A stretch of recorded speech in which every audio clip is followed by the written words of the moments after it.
Welcome to Center Hice Productions. It is December 19th, 2023. Please first hit the likes down in the right hand corner and the subscribe. That would be muchly appreciated. Thank you to my supporters. And if you've come on and you haven't subscribed yet, please subscribe. It helps the channel grow.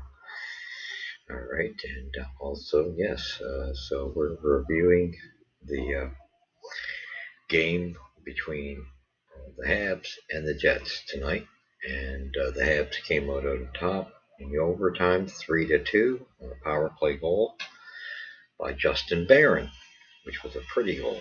So nice to see the Habs get the win, and the big story here, Josh Anderson had a goal and assist, had a very strong game. Slavkovsky had a fairly strong game. I would still say Josh was probably number one star. Jake Allen played really solid in the game as well. So we're going to give you the stats, and then we'll come back to talk a bit more on it. So it was 3-2 win. No scoring in the first. The Jets really had come on in the first a bit. Then the second period started. The Habs came out with 2 goals, and the Jets replied with 1. Third period, the Jets replied again. And then it went into overtime. That's where the Habs got the win. So this was a very good game. The Habs played a pretty solid game for the most part. It was a little disappointing that they let the Jets back into this. There seems to be an issue with letting it slip away. So, as we know. And Dvorak had a goal as well, which was nice to see. So the first star was Perfetti got a goal. I'm surprised that he got the first star in this. I would have said Josh Anderson. Totally disagree. He was even. Bollardi had a strong game. Second star. I don't mind that. And Josh Anderson had a goal and an assist. And yeah, I really don't get this. He should definitely be at the top there. And I actually think Allen should be the third star. Okay, so here we go. No scoring in the first period. Second period, 4:57. Josh Anderson scores. It's by Mike Matheson and Jake Evans. Pretty goal. Next goal comes from Christian Dvorak, assisted by Josh Anderson and Brendan Gallagher on the power play. And this was a controversial one where Bonus challenged the call after it was already called a goal, and you could tell it just barely skimmed. It nicked Anderson's stick in the replay, so it was a good goal. So we went up 2-0 there. Then 1904, Velarde scores, assisted by Morrissey and Ellers, and this was a disappointing goal because it shouldn't have happened. It started with an error by Jake Evans, which I suppose, usually he didn't have a strong game. He was one of the weaker units tonight, which was odd. Brendan Gallagher made a major error, wasn't even moving his legs on this one. I don't know what those two were doing on the ice at the same time. Galley, he had a weaker game tonight too. That wasn't one of his best games. So I would say they were really two of the weakest links, and Barron wasn't having a great game until he got that goal. He made a few mistakes. However, he did come through in overtime. Goalie had a strong game on defense. Savard had a strong game. A better performance from Matheson. Struble struggled a little bit, and he had some moments there where he got beat. He was still steady, but yeah, more of a struggle than what we've seen him in. And really, Kovacevic was pretty much the same as Struble, so-so game. So yeah, anyway, they scored on that. It shouldn't have happened. Savard lost his man at the side. and it went in, which is unusual for Savard, but it was really more caused. The whole entire play was caused because um, Evans coughed up the puck, got tangled, and his stick got lifted. And yeah, it went from there, and like Galley was not moving his legs whatsoever, so they moved in very quickly. Uh, Third period starts 12:24. Cole Perfetti scores, assisted by Vladislav Nemeskov and Brendan Dillon. So that wasn't pretty either. This was a play that kind of ended up where this is where Kasavic was, or Kasavic, however you want to call his name, was a kind of, you would have assumed he would have been in his position on the right side for the other defenseman, but it was Monahan in his spot over there, and Monahan didn't catch his man. So it was crisscross, nothing Allen could do on that one.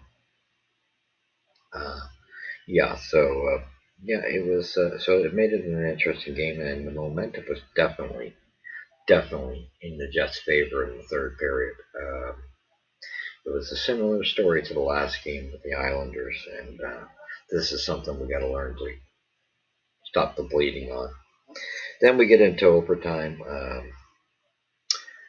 Winnipeg takes a penalty, and yeah, we had a couple coincidental penalties as well. So yeah, nice pass back from Suzuki to Caulfield. Caulfield dropped it to Barron, and Barron walked in the slot, and power play goal, and he just rifled it over the arm. It was a, you know, Hellebuck had his glove out, but it went more inside the shoulder with his arm stretched out. So he caught him so the trapper couldn't get it. Beautiful goal. Nice goal. They didn't waste much time, and that was at 109 in overtime. So here was the final tally. 25 shots to 32 Winnipeg, 26 hits to 20 for Montreal, face-offs 29-25 Montreal, 2 for 3 on the power play tonight. This was a nice change for the Habs. 0 for 2 for the Jets. Penalty minutes 6 to 8 in favor of the Jets. Giveaways 5 for the Habs, 10 for the Jets. Takeaways 9 for the Jets, 4 for the Habs. 20 block shots 23 for the Habs, 13 for the Jets. And Slab was blocking a lot of shots tonight. He played a very strong game. He started to taper off a bit in the third, but overall he blocked many shots, was very good in the defensive end, and had a lot of touches. He had several opportunities. Great passing as well. He just started to die off, I would say, in the third a little bit. And he took a bad penalty in the second, at 119, which was a roughing call, which I don't see how they called that roughing, to be honest. Anyway, they did. And then Brendan Dillon had a penalty, 2-minute penalty as well at 13:31. And then the Jets got a 2-minute delay of game, and that was for the goal that bonus challenge. So Niederreiter served the penalty. Third period, Justin Barron takes a bad call, and they get burnt on it. And Ehlers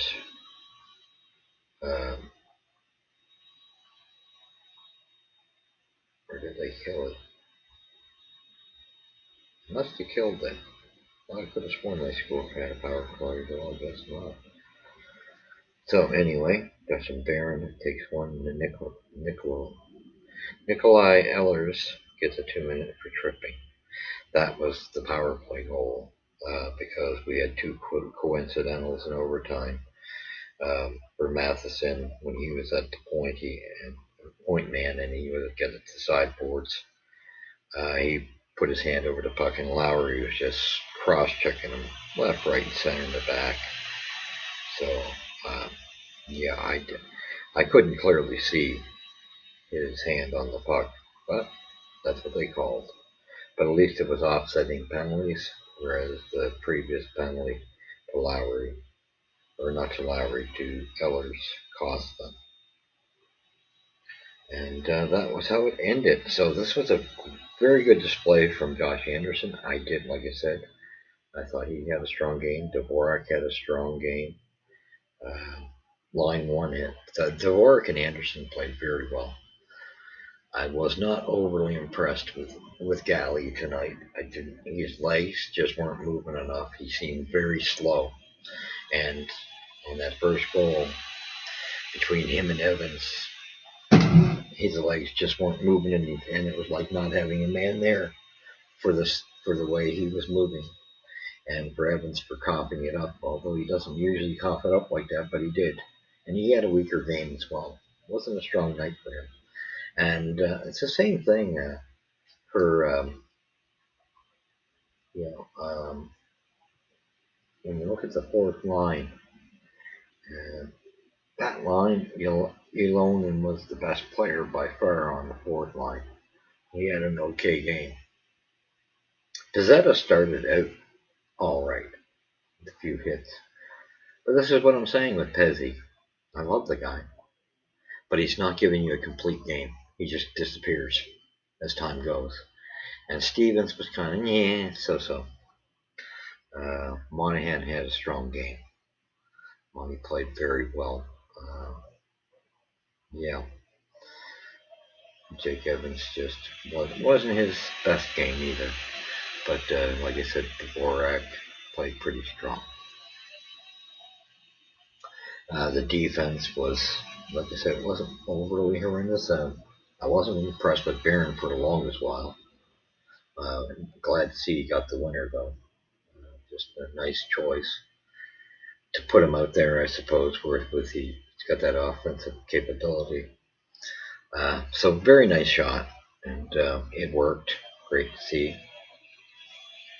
And the Habs come up with the victory. So 3-2 once again. I think the last few games in Winnipeg, the last few times they've played in Winnipeg, the Jets have won 3 or 4 games, I believe. So they snapped that as well. And this is now 2 back-to-backs. And it was just nice to see Josh. This is what I'm saying with Josh Anderson. If he would do what he did tonight and do what he did against the Islanders, that's what he's got to do. When he gets on the inside and he drives the net, he's successful. So I think he's getting it, that his big body, it makes a difference when he's driving the net. And same thing, Slavkovsky came close a few times too. And so they had good effort tonight. Jake Allen kept them in it, no doubt about it. He was pretty solid. It could have been a worse. It could have been much worse had he had not performed well. He was covering his rebounds very well. Third period, even in the first, there could have been a few more goals by the Jets. So he held his ground really well. Good performance to get himself out of the hole and get himself a victory. So great team victory by the Habs. Like seeing this. This was a good, solid effort. Other than, like I say, they got to stop dying off in the third, giving away leads. It's you can't count on winning those every time when you let a team back in it. So this is something they're going to have to snap. A good solid game. Go Habs go. We have Minnesota, I believe, Thursday night or Friday night. It's one or the other. I think it's Thursday. I'm not sure, but I'll check it again. Anyway, I'll be back to review that game. We don't normally play Minnesota very well because they tend to have a bigger team, and they hit a lot more physical, and that team tends to wear us down. But yeah, I wouldn't mind seeing a Heineman injected into the lineup now. And like I said, tonight was the first time I seen a little bit of shakiness from Struble.